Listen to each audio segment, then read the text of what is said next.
I started the Sustaining Mediocrity series a long time ago with the intention of bringing attention to some of the glaring flaws in the writing, execution, and presentation of extremely popular stories, primarily in video games. But the way I designed it seemed very contrarian, going after beloved but flawed games like Detroit, Arkham Knight, and The Last of Us. It may be hard to tell, but it was never my intention to only talk about things I didn't like, and I decided I proved that by discussing my favorite game of 2018, Marvel Spider-Man. Also, in the future, I will be doing these for other types of stories, starting with a movie that I know is going to land me in hot water, but we'll save that for another day. Now, I'll spare you the finer details, but for the better part of about 15 years, Activision held the publishing rights to all things Spider-Man when it came to video games. And what we got from that was largely tie-in games released to promote the movies, which definitely varied in quality, much like the movies. However, there were also some solid original titles in there, such as Ultimate Spider-Man on the PS2 and Shattered Dimensions. Though in 2016, it was announced that Insomniac Games of Spyro the Dragon and Ratchet & Clank fame would be developing an all-new, all-different Spider-Man title to be released exclusively on PlayStation 4. This was a big deal for two reasons. As you could tell, it was the first Spider-Man game not to be published by Activision in over a decade, which came as a relief to many given the state of the company these days. Secondly, Insomniac had just gotten done making Sunset Overdrive, which was a very well-received, well-liked character action game for Xbox. Looking at that title, as well as Ratchet & Clank games of old, it became pretty clear to many people that this game was guaranteed to have great traversal, exploration, and combat gameplay. The 2 years that followed would be one of the most exciting eras in the history of modern Marvel media. Like, honestly, if you weren't around for the hype surrounding this game, you missed some craziness. At any rate, those 26 months would fly by, giving me plenty of time to secure myself a PS4 with money that I made washing dishes, and on September 7th, 2018, Marvel Spider-Man would grace store shelves and millions of PS4s around the world, sporting some of the lamest box art I think I've ever seen in all my gaming career. Nonetheless, the game launched, gracing players with a roughly 16-hour campaign with many hours of extra content in the endgame, dozens of iconic Spider-Man suits while still leaving plenty for a sequel. It also utilized a very fun and exciting cast of villains and a story that felt fresh and unique in a world so saturated with Spider-Man media, which is no small feat.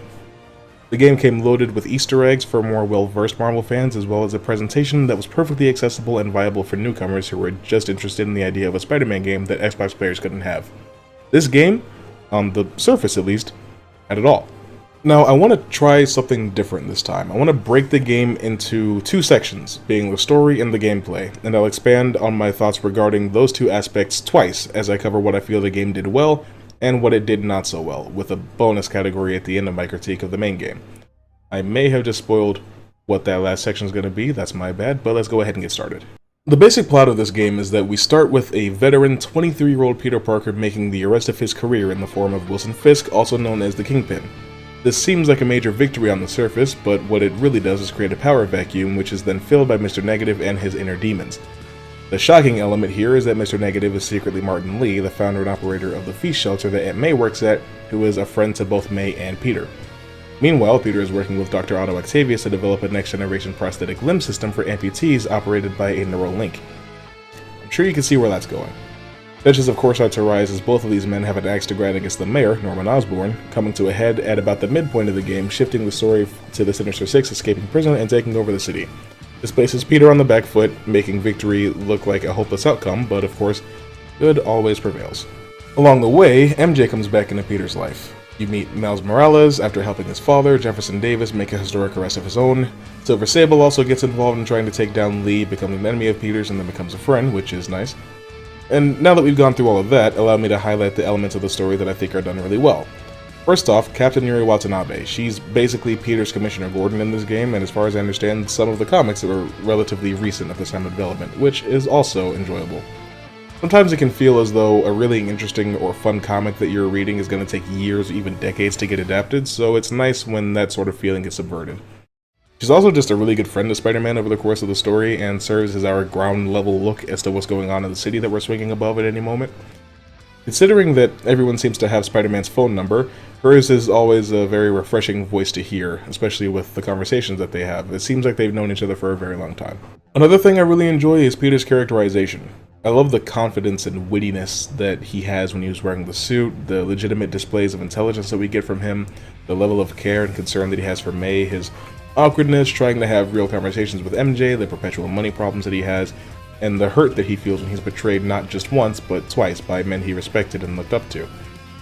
I have to say, this Peter Parker stands alongside Earth-616 as what I see as the definitive iteration of the character, being miles more accurate than any live-action portrayal we've had to date, and becoming my favorite, surpassing the Spectacular Spider-Man. It's really interesting to see Peter working as a scientist post-ESU, trying to improve the world in and out of the costume. Just everything about Peter in this game is executed flawlessly, at least I think so. The next element I'd like to highlight is the way the main villains are characterized. I mean, if we're being honest, Scorpion, Electro, Vulture, and Rhino leave a bit to be desired, but Lee and Octavius are so well executed, it's very, very refreshing. Something you may recognize if you ever watch CW's The Flash is this trope wherein the hero's friend or mentor was actually the primary antagonist of the story all along. By the time the game released, it was a pretty tired formula already. However, there's something about the lack of time being wasted when it comes to Martin and watching Octavius descend into madness in real time that made it more interesting and seem less overplayed when you're actually watching it take place. You really feel all the pain that Peter does when it's time to have that final showdown on the roof of Oscorp Tower. Lastly, I quite like the way the plot itself unfolds as secrets are revealed and different characters supply different elements. Everyone from Shocker to Mary Jane to Norman Osborn are all vital to the structure of the story, and if you were to remove anyone from the equation, things would change drastically. It feels very succinct, and you can tell that these characters have all lived in this world for a very long time, and it's invigorating, I suppose, having a veteran Spider-Man in the center of this web. I will not be confirming if that pun was intended or not. With that out of the way, let's talk about the aspects that I think didn't quite work so well, or were even poor in comparison. Now, I know I just praised the manner in which the plot of this game presents itself, but it also has a major problem with its pacing. For example, the first thing that happens, as I said, is Spider-Man and the police arresting Wilson Fisk, where he warns that his absence will create a vacuum. Later that same day, you have your first run-in with Lee's inner demons, and it becomes abundantly clear that they were already deeply rooted in the city. Now that makes you wonder where Martin was hiding all of these human time bombs for months or maybe even years without anybody ever finding out, especially since they don't speak English and they live in New York, but whatever. And then about an hour later, you fight Shocker, who was broken out by the demons the same day, and you fight him again. And then the next day, Lee attacks City Hall and tries to kill Norman, which is when Peter learns who's behind it all. Can you tell what I'm going for here? The game moves at a breakneck speed, not allowing you to really absorb anything that happens before the next thing does. Imagine if a few weeks or even a month had passed in the game before Lee decided to show himself. Let the city get comfortable, maybe let some tension or unrest build up before the paradigm shifts again. The same problem continues after the Sinister Six appears.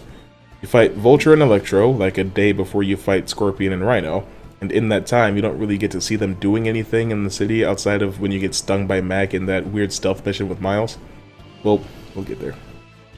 But even with a 2-act structure, it still feels like the plot of this game takes place over like 7 days, or 10 at the absolute most.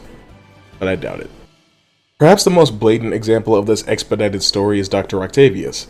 You can tell immediately that he's supposed to end up becoming Dr. Octopus before the game is over, but so much has to happen in order to get there. And the unfortunate thing is that most of it takes place off-screen. The first time you see him, the prosthetic limb that you're developing doesn't work at all. There's many problems with it. Then the next day, you're demonstrating a new version that works, which is when it's all shut down by Mayor Osborn. Then you find out that Otto and Norman founded Oscorp together, but clearly one of them is doing much better than the other, no doubt due to some sort of strong-arming and manipulation. These two things serve to catalyze Otto's spiral as the game progresses, but you really don't see him too many more times before the transformation is over. Everything happens in phone calls, and the next time you see him, he's got funding from Advanced Idea Mechanics, or AIM, and there's a new prototype that works even faster and at a higher level and he did it all by himself. That's hilarious to me because Peter was pretty much integral in the previous model even working as well as it did, but you know. But then you go a while without seeing him again, and then you get some more phone calls about how he's got 4 mechanical tentacles coming out of his back. I don't know how that happened so fast, but he's crazy now, and it's just like, alright, sure. The writers at Insomniac must have realized how absurdly quick this was happening and decided to put in an aside about how his brain is deteriorating and it's making him more aggressive and is being exacerbated by the neural link that they're using for the arms. Sorry, but that just feels incredibly lazy to me. It also feels incredibly lazy to have him and Martin Lee both betray Peter and try to kill him after having been his friends for years because of Norman Osborn. In the same story, hours apart from each other. There are other issues, but the last major one that I have comes in the form of a redhead journalist working for the Daily Bugle who goes by the name of Mary Jane Watson.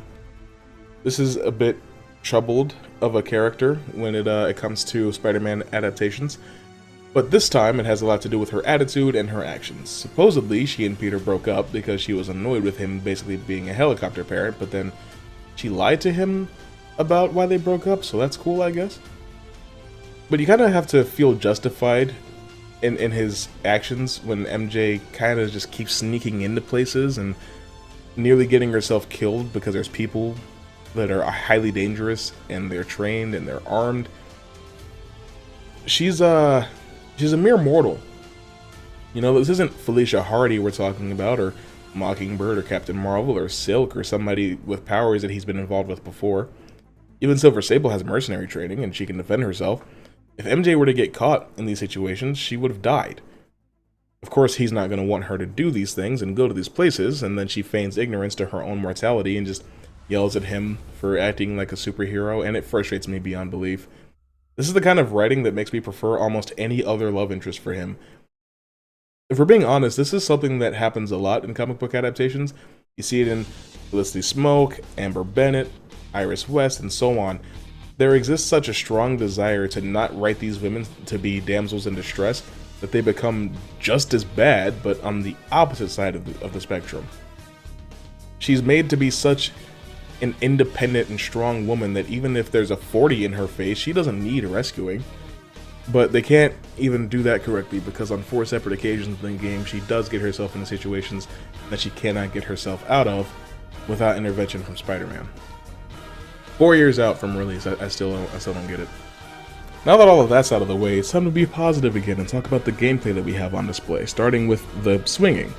When it comes to traveling the streets of New York, nobody does it quite like Spider-Man. The swinging in this game is so satisfying and so responsive, it really makes you become someone else. Become something else. You are the Green Arrow. No, that's not right. Anyway, the swinging in Spider-Man games has always been the most important aspect that needs to be aced, since that's pretty much what you'll spend most of your time doing. It started out pretty rough in the old games, but it got better and we nailed it kind of early on. The swinging in games like Ultimate Spider-Man and Web of Shadows is basically immaculate, but there's something about the intricacies and the manner in which you interact with the city and you swing in this game. It's just a whole new level of satisfaction. I love watching Peter hop on one foot between cars on the street and wrap around lampposts before springing off of them, or use a web line to hook around the corner of a building to make it turn more easily, or thread the needle under a water tower. It's all just so good. And as much as I loved Shattered Dimensions and Edge of Time, the level design is much too linear in those games to really have these sorts of things. And it's not that they're bad for a lack of it, but this game is better for having it, if that makes any sense. This game also has a fast travel mode that gives you these cool little loading cutscenes that are nice, but I would pretty much always prefer to swing to my destination, even if it's on the other end of the city. This remained true when I played the remaster on PS5, where fast traveling is essentially instant. I'd still rather spend 5 minutes swinging. That's how much I enjoy it. I also really enjoyed the combat in this game. I'll admit that it's relatively simplistic, seeing as most enemies can be done away with just one web gadget, especially later on when you get access to the more powerful ones in the late game. However, it's still very fun and satisfying, as there are often different enemy types that you encounter throughout the game, and some of them can only be defeated in certain ways. This becomes expanded in the second half of the game after the prison break that I mentioned earlier, and it gives you 2 new factions of enemies, being the Escapees and Silver Sable's men. And sometimes you end up fighting 2 factions at once, which I always enjoyed as it allowed me to get creative. But of course, you can always spend a little bit of focus meter and dispatch any enemy with a finisher, which also refills your web gadgets. There are also enemy bases in the game. Sable camps, convict forts, demon warehouses, and construction heights filled with Kingpin's men are all over the city, waiting for you to complete. This is a wave-based combat challenge that allows you to demonstrate a little bit of the stealth mechanic in this game that I'll talk about a little later on. I also really enjoy that all over town, random encounter crimes will pop up over the map for you to deal with, and there actually is quite a lot of variety here. You might have to stop a drug deal or a mugging, or there may be a shootout between factions or a high-speed chase through the city. You might even get ambushed by Sable. It's all very exciting, though not without its drawbacks. I guess I should get into that, shouldn't I? Now for the shortcomings of this game's gameplay. The biggest problem is that it suffers from just leaving you wanting. Let's piggyback off that last point I just mentioned. There are 5 different types of crimes in each district of Manhattan that you'll have to solve in order to get closer to completion, save for Central Park, which only has 1 type. Furthermore, there are only 5 crimes of each type that you have to do in order to 100% that aspect of that district. The problem, though, is that once you're done with that, they disappear. If you've done all the Sable crimes in the city, you'll never see them again, unless you replay the bases. So all you're left with in this giant city is the same 4 or 5 thug crimes over and over again. It gets extremely repetitive, and it makes revisiting the game on a complete or mostly completed save file feel hollow. It makes you want to keep a save file that's got more to do, but the problem still exists. Once you do those crimes, they're gone. It just makes this massive sandbox feel really empty. Another aspect that feels like it could have been so much more is the stealth. There are a few moments throughout the main story where you get to stealth, like in Grand Central Station mission, or when you're looking for evidence against Lee, and when you try to rescue Norman Osborn. But with there being about a dozen bases in the city, you'd think that that's where it would really shine. If only. See, when you do those bases, you're only able to stealth the first wave of enemies. Once wave 2 starts, they all just know where you are, and it's time to brawl until you're the only one left standing. Spider-Man's mobility, powers, and gadgets could lead to stealth gameplay that's just as rewarding as the best of the Arkham franchise, but instead it feels like a big bowl of wasted potential. I'll admit this problem is rectified in the Miles Morales game, but that's not what we're discussing today. I definitely hope to see that carried into Spider-Man 2 though. Next up, I want to talk about the other activities that occupy this enormous sandbox that I mentioned. I really enjoy the amount of side missions that there are. It leaves you with plenty to do in the endgame. However, if you want to complete this game, you'll need to collect 55 backpacks, complete 17 research station missions, which all feel like chores, photograph 47 landmarks, find 12 Black Cat stakeouts, beat 16 challenges by Taskmaster, and fight him twice, and if you want the extra secret suit, you have to take 50 photos throughout the city. It becomes really easy to just feel like you're checking things off a list rather than actually going out and interacting with the city in any interesting or dynamic way. Maybe that's just me, but I don't much care for collectathons, and if that's kind of what this game ends up feeling like once the credits roll, if you haven't done enough up to that point. But the thing is, the game isn't really long enough for you to have done a crazy amount of these things by then, especially with the slower rollout in which they get added.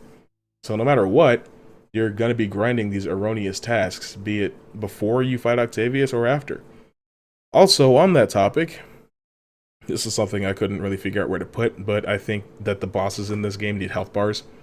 Some of the boss fights just go on, and with no real indicator of how close you are to finishing the fight until the game just decides it's over. This was a massive pain in the fight against Doc Ock on Ultimate difficulty. It goes on so long that it feels like the game is bugged. Yo, I forgot to mention that there are these like Oscorp radio tower things that you hack into in order to expand the map, and I think this is just the worst possible trope in modern open world games. There are 3 per district, so that makes 24 total, and you have to do these in order to see all the collectibles in the area, and I'm just so tired of it. Can the industry please stop doing this in the future, please? I'm tired of the towers. We have to move on. Last thing I want to talk about for the gameplay is, of course, the elephant in the room, MJ and Miles. There are 8 missions in this game, 5 for MJ and 3 for Miles, where you play as somebody with no superpowers whatsoever and navigate this linear-ass path, and if you get caught, you fail instantly. No room for creativity, no alternate ideas, no variation or anything. There is basically one correct way to play these missions, and they take however long they're meant to take with no room for discussion. Now, if you're really experienced, like I am with these missions, and you know how to do them properly, you can shave a minute or 2 off of the later ones, like the one that takes place at Oscorp, but that's pretty much it. They grind the gameplay to a halt and reduce the fun factor to damn near 0. There's really not much that can be said about these missions that hasn't been said a million times already by a million people. It just makes it such a hard decision to go back and play through the game again. It feels like an overwhelming commitment, but hopefully we've been heard, and we won't have to deal with any more of that in the future, especially since Miles has powers now, and playing as him is actually a lot of fun. They could also take MJ and turn her into Jackpot. That could be cool. And now the last thing I want to talk about is the City That Never Sleeps DLC. luckily, I don't have too much to say, actually. It's just, what the fuck? You know, I really enjoyed the heist. That was a lot of fun and a pretty nice and simple concept, except for that whole subplot of Peter maybe being a dad. We all knew he wasn't gonna actually be a dad because nobody wants to write that in the next game, so what's the point? And then Hammerhead, bro, as much as I wanted to see him in the game, he's such a staple in classic Spider-Man comics, and then they just turn him into this weird-ass cyborg. And Yuri, I know Yuri turns bad in the comics, but her entire descent into evil takes place off-screen. You just kind of stop seeing her. And is this supposed to be like the first time she's ever lost men on the job, even with the whole Devil's Breath thing that just happened? In this version of New York? Preposterous. Is there anyone out there who overall enjoyed this DLC? It's so lame in so many ways. Anyway, that's the good, the bad, and the ugly of Marvel Spider-Man, at least the way that I see it. By no means do you have to agree, but I do hope that you liked the video. Maybe let me know what you think of the game in the comments and suggest other things for me to talk about. All that having been said, this is the Act Man, signing off.